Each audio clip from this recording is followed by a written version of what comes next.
ترس رہے ہیں, دانے دانے کو ترس رہے ہیں.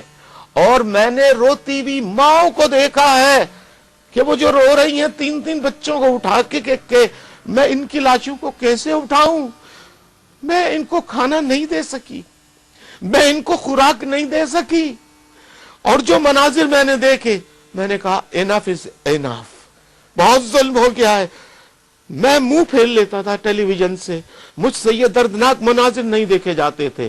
پھر میں نے تقریر کی, اے جرنیلوں, پاکستان کے محب وطن جرنیلوں, آپ نے اتنی مرتبہ مارشل لا لگایا اپنے لیے, جاگیرداروں کے لیے, وڈیروں کے لیے, سرمایہ داروں کے لیے, آپ میں سے کوئی کیوں نہیں نکلتا ایماندار اور پیٹریوٹک جرنل جو ان کرپٹ جاگیرداروں, وڈیروں اور ناجائز دولت کمانے والوں سے ملک کو نجات دینے کے لیے انقلاب لائے اور ملک میں غریب متوسط طبقے کے لوگوں کی حکمرانی قائم کرے.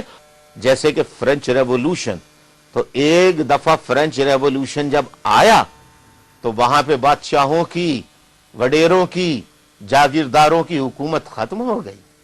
وہاں تو لوگوں کے سر کاٹے گئے, لاشیں گری. کیا پاکستان میں بھی آپ ویسا ہی چاہتے ہیں؟ ایک مقصد کے لیے کاٹی گئیں.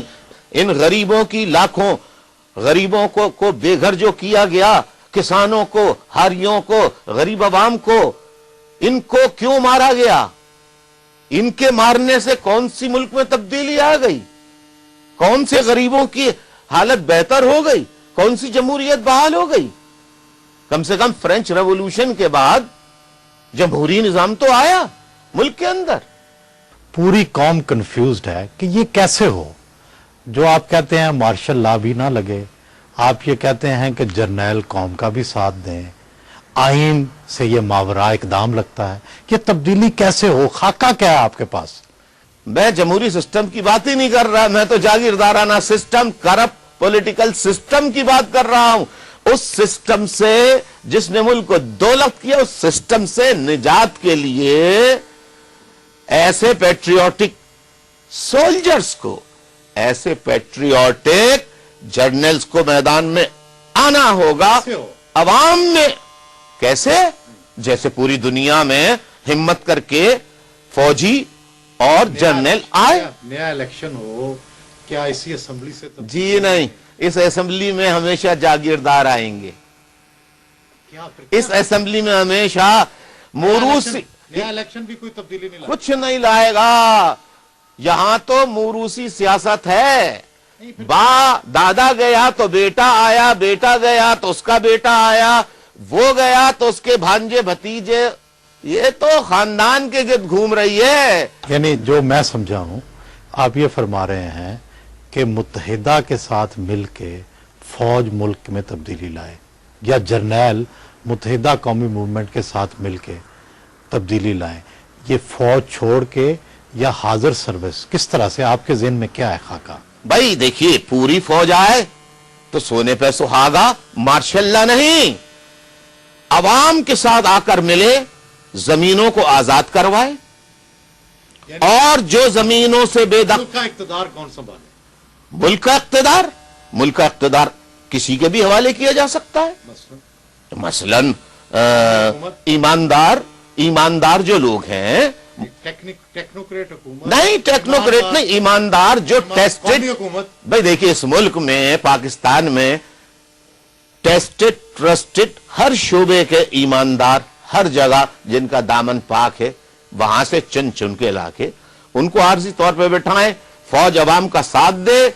اور جن کو بے دخل کیا ہے, کروڑوں لوگوں کو وہاں سیلاب کا رخ کر کے ان سے کہا جائے کہ جاؤ زمینداروں کی, جاگیرداروں کی زمینوں پہ قبضہ کر لو.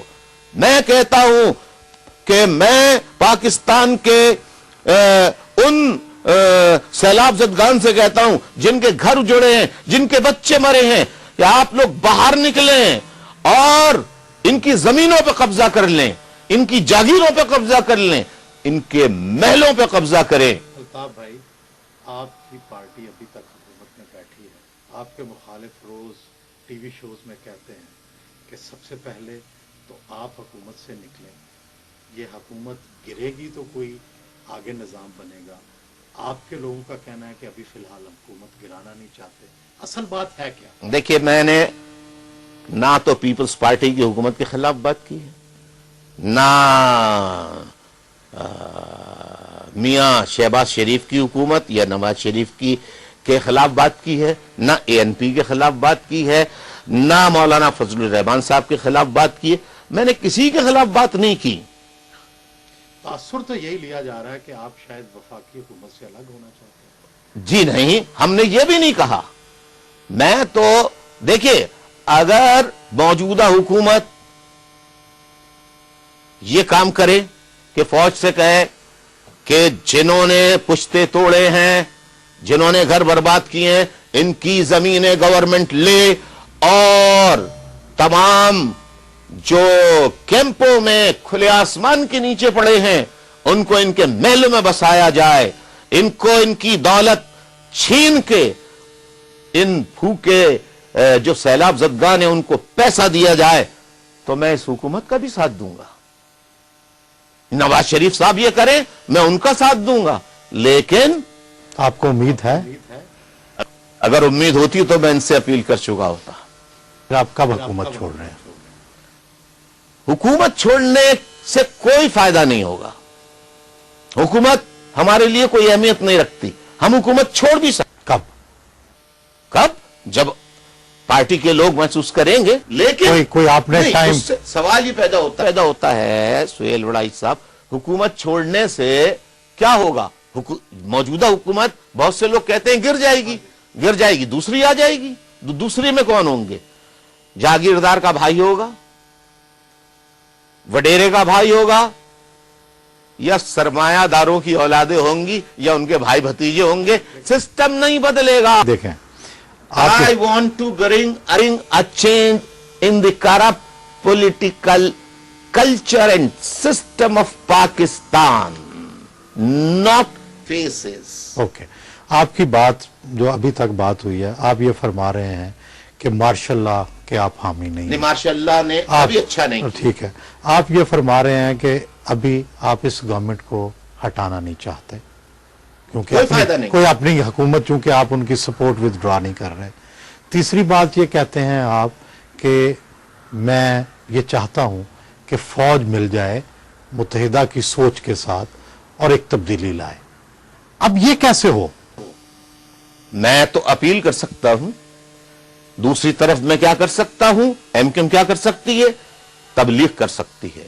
پورے پاکستان میں اس وقت ایم کیو ایم کی شاخیں موجود ہیں. پورے پاکستان میں ایم کیو ایم غریب متوسط طبقے ایجوکیٹڈ لوگ جو ہیں ان کو یہ شعور دلا رہی ہے کہ پاکستان ایسے ہی لوگوں نے کرپٹ جرنیلوں کے ساتھ مل کے، ایسے ہی جاگیرداروں نے، وڈیروں نے، سرمایہ داروں نے مل کے توڑا ہے. اور یہ باقی ماندہ پاکستان بھی سہیل وڑائی صاحب، اگر فوج کے ایماندار جرنیلوں نے ہمت نہ پکڑی اور ملک کے پڑھے لکھے نوجوان میدان میں نہیں آئے تو خدا نخواستہ یہ باقی ماندہ پاکستان جو ہے، خاکم بدہن میں پھر کہہ رہا ہوں کہ شاید باقی اس خطے پہ نہ رہے.